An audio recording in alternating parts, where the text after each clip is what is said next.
Call the meeting to order. Roll call. Councilman Henley. Here. Councilman Doran. Here. Councilman Muncy. Here. Councilman Bedell. Here. Councilman Jordan. Councilman Bartolomeo. Here. And Mayor Warren Mayor. In compliance with New Jersey's Open Public Meetings Act, Chapter 231 of Public Law 1975, I hereby declare that adequate notice of this meeting has been provided, specifying that this meeting will be held on this date in the municipal building, 55 River Road, Edgewater, New Jersey, at 7 p.m. This notice was sent to the Record and Jersey Journal, posted on the bulletin board in the lobby of the Borough Hall, and posted on the borough's website. This time I'd ask for a moment of silence.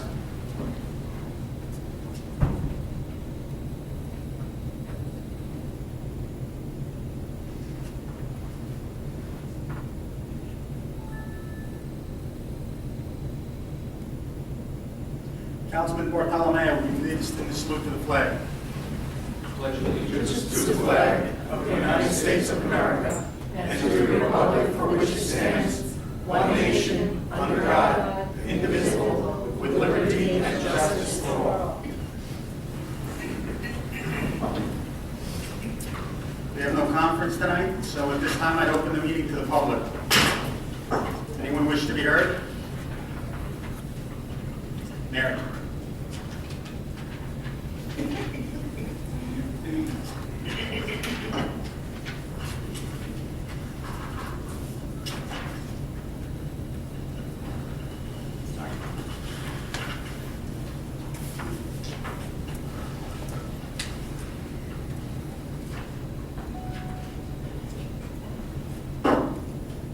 Mayor, 606 under Quebec. I see on your agenda, under resolutions 245 to 46, payments to First Environment. And I was just wondering if someone could, or if we could be assured that someone would be keeping like a running total of what this is costing us, so that when I don't ask for that, I don't have to ask for every resolution that has been passed on it. You know, in other words, I could say, or if you put on the website or whatever, you know, the totals so far, this much has been paid to First Environment, this much has been paid to whoever you're gonna, you know, the attorney, that, you know, that kind of stuff. We can keep a running total rather than having to keep bothering and saying, I have all the resolutions, excuse me, or paid to, or all the invoices paid to terms. Can I have all the terms, I'm sorry, First Environment. Can I have a copy of all the invoices paid to, you know, it would be nice for the public and for you also to just know, in, you know, a running total of what's this is costing us in terms of, I don't know, split up lawsuit over here and the actual cleaning over here, however you want to do it, but just so you would know the figures. I think that would be good for the public and hopefully also for you. I had asked at the last meeting in terms of, actually, I had asked, I over-requested a copy of the letter that was sent by whoever was representing Kramer at the time, advising the borough, I don't know who they advised, it was Barber or Mr. Boja, that Mr. Bedish last meeting had spoken about. And when I had opened it, Barbara couldn't find it. And she since has today told me that she did find it, but it's something that I think should have been what in that file, that whatever, you know, file you have for that particular complaint. All this stuff should have been in there. And if we're getting stuff sent to the attorney and it's not coming here to the borough, that's a problem. Because then when the public asks for it, it's not here in Borough Hall. I would presume they had to serve the borough clerk as opposed to serving the borough attorney. But the other thing, Mr. Carson, we had talked about the RICO clause on the complaint against, you know, all the entities, dives and waterside terms. And he said that all you have to do is make a motion motion to put the RICO laws back in, which I found very strange, having worked in, offices for many, many, many years and having brothers that were attorneys. So I asked around, and you can't just make a motion to put the RICO laws back in. You have to do what he did to take it out. You have to amend the complaint in order to put it back in again.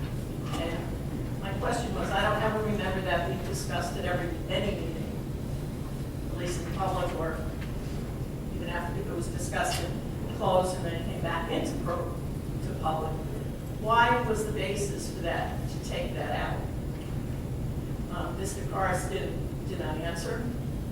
Mayor and council did not answer my question last. Mr. Bozier wasn't here at the work session, so I could ask him also.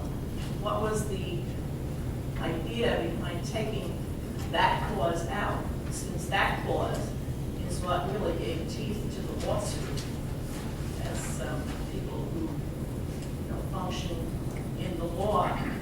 You throw everything into the complaint, and then as you're negotiating, you may say, well, we'll drop that. But you don't take it out before you even begin and lose the power of the lawsuit. Because I think you did yourself some real damage to do that. And I was just wondering under whose recommendation that was done. I'm sure Mr. Carson did not do that on his own. That's not something attorneys, borough attorneys, special attorneys do. It's what their client directs them. So I was wondering who on the mayor and council directed him to remove that clause. Thank you.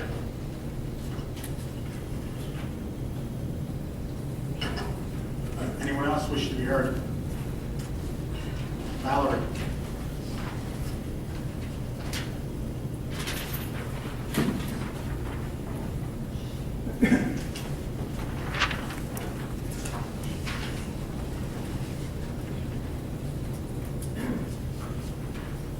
Valerie Bondina, 16 Hudson Terrace. A little too close there. I wish Mary and I had talked a little bit earlier, and I could have answered her question, because according to Mr. Corsten, Councilman Hanward, Councilman DeBelle, and Councilman Bartolomeo suggested to Mr. Corsten, according to Mr. Corsten, to, let's say, strongly suggested that he drop the RICO suit. So I think Mary's question should be directed to these three councilmen of how dropping a RICO suit, the part of a lawsuit, because I also work for attorneys, very high-powered attorneys, who work for governments, particularly New Jersey. The RICO is your teeth to your lawsuit. The RICO part is one of the provisions that helps the borough recoup its financial, whatever it costs to initiate a lawsuit. So my question is, are these three councilmen then going to foot the bill for the lawsuit? Are they going to pay the attorney's bills, the engineer's bills? And if not, then what provisions are left in this lawsuit to cover the cost of the lawsuit? And what else is going to be dropped from the lawsuit? Are we only going after Waterside Construction? Because Waterside Construction could be defunct tomorrow. Very easy. So who's protecting Edgewater residents? Who's protecting the taxpayers? Who's going to go after the person who dumped the toxins? And I understand from somebody that Mr. Councilman Bartolomeo said we don't know for sure that Mr. Dives, Waterside Construction, did this. I suggest he read the amazing amount of paperwork. It's right on your website. Contact the DEP, contact the EPA. They'll tell you who dumped it. And I'm sure you're going to come up with the name, Mr. Dives Company, Waterside Construction. So my other question is, I listened to the tape at the work session. I was here, and I understand that Attorney Bozier's co-counsel ran the meeting, and he pointedly made a statement saying he didn't know why a resident, which was really odd, would come out and, make a lawsuit against the borough and cost the borough millions of dollars. Well, this is what his statement should have been. I don't know why my law firm didn't answer the letter from Kramer and Kramer sent to my office in the borough on September 18th, objecting to the way, to certain elements of the bid. So the bids were accepted without ever answering in writing. And sometimes accepting the lowest bids, as may be this case, winds up costing the borough millions in the end. My other question, I notice you're hiring a deputy borough clerk. I don't understand why this position wasn't advertised, as usual. I don't understand why you would hire somebody before they actually took the state test and passed it. There are 12,000 people in this town, according to Councilman Henwood. How come nobody who isn't in the favored inner circle ever gets an opportunity to apply for a job in this borough? In the past year, you have hired at least 6 individuals without ever advertising them. Are you going to tell me that nobody outside your little political circle has any qualifications? It's outrageous, and I hope you told the deputy borough clerk-to-be that she cannot engage in politics, according to the Hatch Law. She cannot have signs on her property. She cannot be the county committee person for the Democrats. She has to be fair and balanced, and she cannot pass information along that's requested in Oprah's. I've had great confidence in Barbara Ray. I think we were very lucky, probably the best deputy clerk in the state, really. I really do, and I've always trusted her integrity. But this council, it's election time, you're gonna get in your last amounts of hirings, political payoffs? It's outrageous. Oh, and I would think twice before I say the hypocrisy of it, because certain people have skeletons and they translate very well to print. So they should watch their insinuations. Thank you. Anyone else wish to be heard? Tom?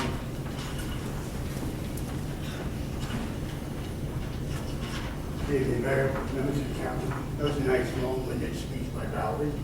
Particularly when you listen from a member of the audience, how she comes and espouses openness, how public should be aware of everything. That wasn't the case when she took it upon herself with 3 other members and applied for Green Acres and developed the Rossi list, was it now? I don't think the town became fully aware of it, and the town still isn't fully aware of it until the discussion with the Edgewater Colony. Where does an individual take it upon themselves to put together a list of 37 properties by block and lot number consisting of 122 acres that also consisted the entire Veterans Field, as I keep mentioning, shutting down because there was no subdivision, the Little League field for roughly 3 years. You talk about somebody being lecturing the council on fiscal matters. Valerie, of all people, should be the last individual. She was a duly elected official for 2 terms, 6 years, of which she was the finance chairwoman, liaison to the council for 3. And upon the conclusion of that, believe it or not, couldn't even tell you how much revenue generated, 1 cent on Mayor, the dollar. isn't this supposed to be Tax time to point. address the council, I- not Valerie, individuals please. in the I public? think I have You have your 5 5 minutes. I think I have 5 minutes. I can use it as I'm directing You're not some supposed to use statements it. and her ranting, but she's carrying on. Can you imagine a councilwoman Please keep quiet. or councilman, after 6 years, not knowing what represented 1 tax point? And as a homeowner, couldn't answer how much tax revenue is generated on $1 million assessed valuation.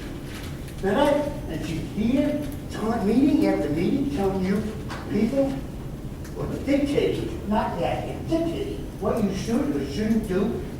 When vouchers come in, they're duly noted, they're clocked in. They go to respective department heads, as both of them should know. The president and vice president of their club organization. They know, they served 6 years and 9 years respectively. You don't need no lectures. I question, as I mentioned, the most important thing that this town faced in 15 years was the ferry boat. But yet both of them voted 3 times against it. In fact, Mary was so incensed, she even went to the Bergen County Board of Open Space and tried to have the $2 million they received for the acquisition, because the initial doing it was denied, rescinded. That's how much she wanted the ferry boat service. And as you know, they're on record. The first order of business to take away is the shuttle bus. That will only downgrade the activity for the ferry boat and hopes of the collapse of it. Thank you, folks. Anyone else wish to be heard? Seeing none, I'll close the open portion of the meeting. Okay.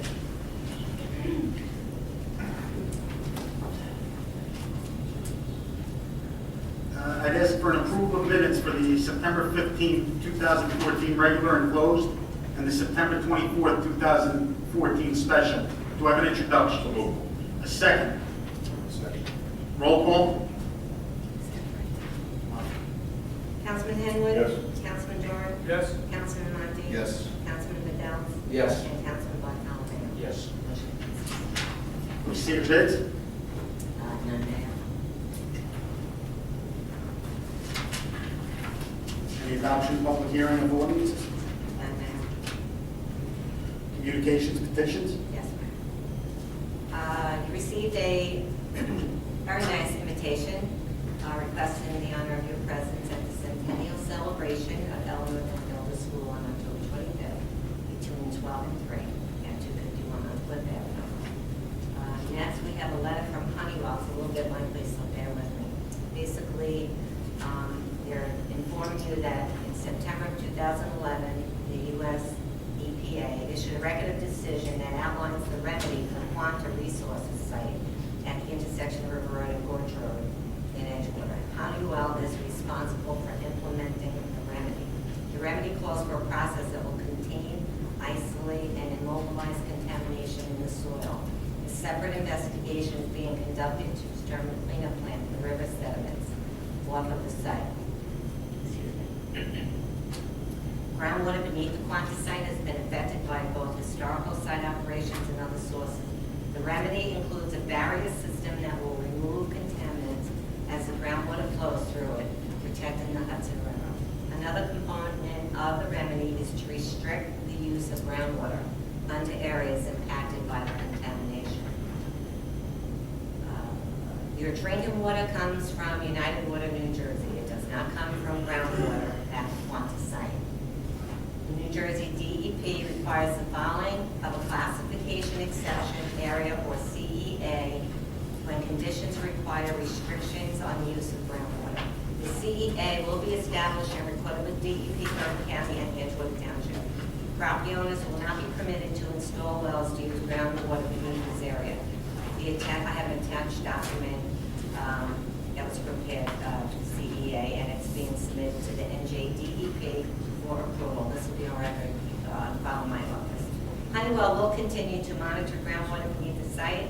The CEA will be reevaluated biannually to ensure that the use of groundwater impacted by the Quanta site is properly regulated.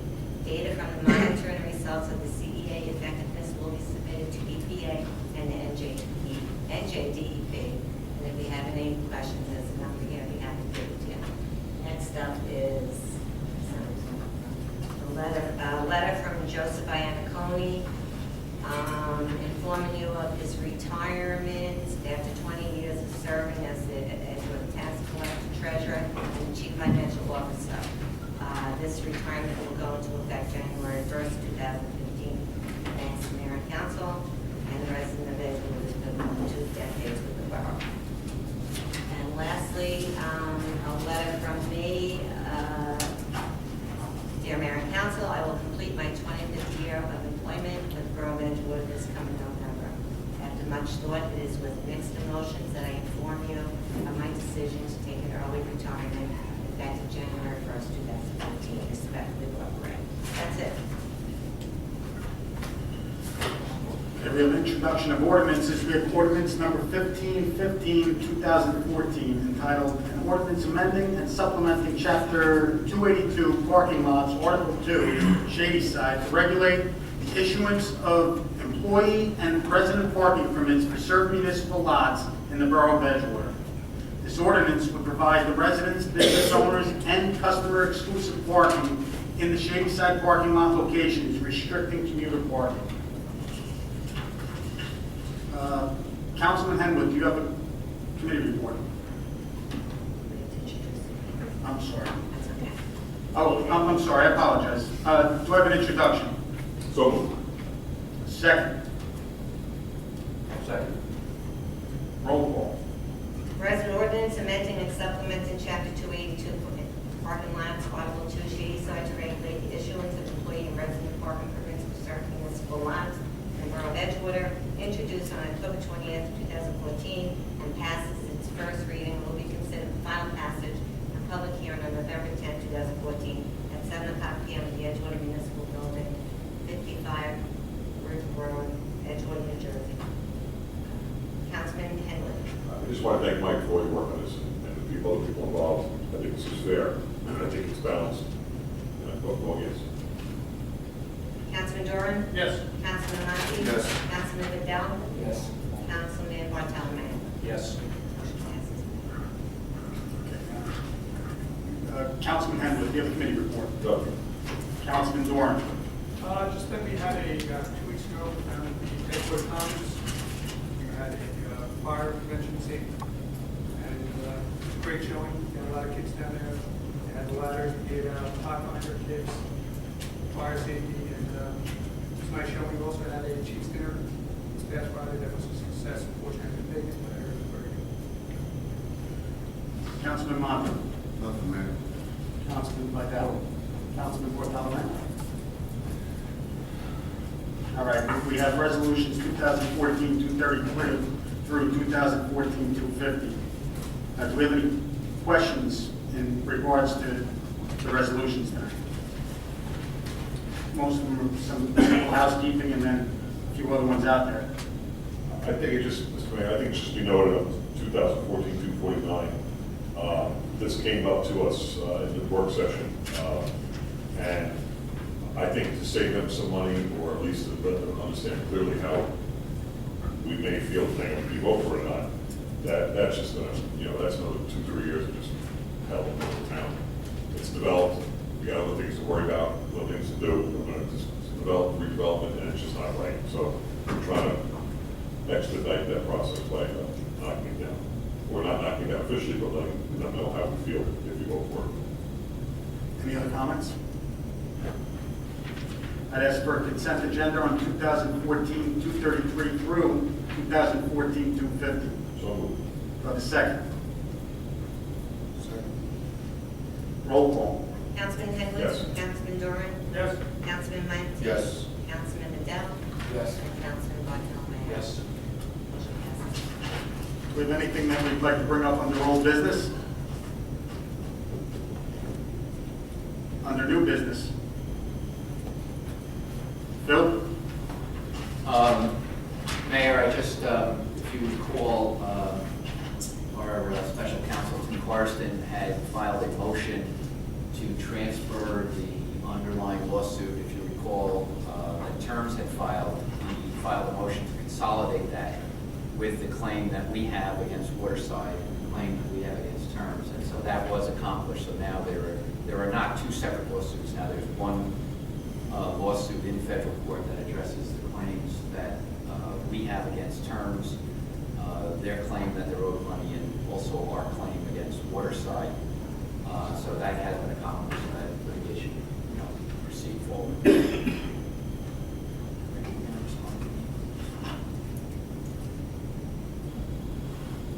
Administrative report? Yes, real briefly, Mayor. Councilman Henwood, myself, and Superintendent of Public Works Quinton discussed the resurrection of the adoptive park. Excuse me, I'm on the wrong topic. I apologize. Start with the adoptive park.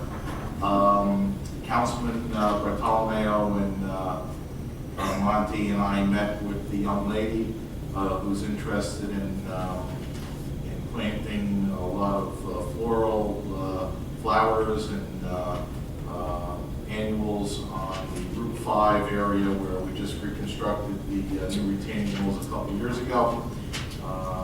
And she seemed to be a dynamic young lady who was really interested in doing this. She had a whole color concept and a list of plants that she'd like to plant there. So Superintendent Quinton will be reaching out to her to coordinate and see what we can do on our end. So hopefully by next spring you'll have a lot of color in that area with planted flowers. I know she's looking at possibly doing quite a couple hundred tulips to be planted now, so next spring they can bloom. Next item, the dog run. Councilman Henwood, along with Superintendent Quinton, and myself discussed the dog run where residents have been asking for an area. Years ago, there was a resident who volunteered some cleanup at the Old Borough Hall, behind the Old Borough Hall, behind the park area. So we're looking at that area along with the possibility of the 915 River Road, the parking area, the municipal lot, along the river there in the green area. So we're still working on that. Hopefully we'll narrow down which location would be best, and we'll get that job going hopefully by springtime as well. Thank you. I'd just like to announce on October 25th, I do have a proclamation to recognize the centennial celebration of the Eleanor Van Galen School. And I will be reading it on October 25th. So, Michael? Just briefly, the mayor's committee on the cemetery met today at the cemetery. The mayor, myself, Greg, Tom Quinton, Councilman Bartolomeo. We went through the walkthrough, addressed all the different components on the Historical Society's report, most of which are very valid. Come up with some ideas. We're going to be doing some follow-up on some property lines, making sure that the areas that are currently within it are ours, or they're not taking it back. Looking at some solutions or some recommendations for ongoing maintenance and wall repair. So it's an ongoing process. We'll be met today. Thank you. Bart, do you have anything? No, Mayor. Any closed session discussion? Okay, do I have a motion to adjourn? So, Second? Roll call. Councilman Henwood? yes. Councilman Doran? Councilman Monty? Yes. Councilman Vidal? Yes. Councilman Whitfield? Yes.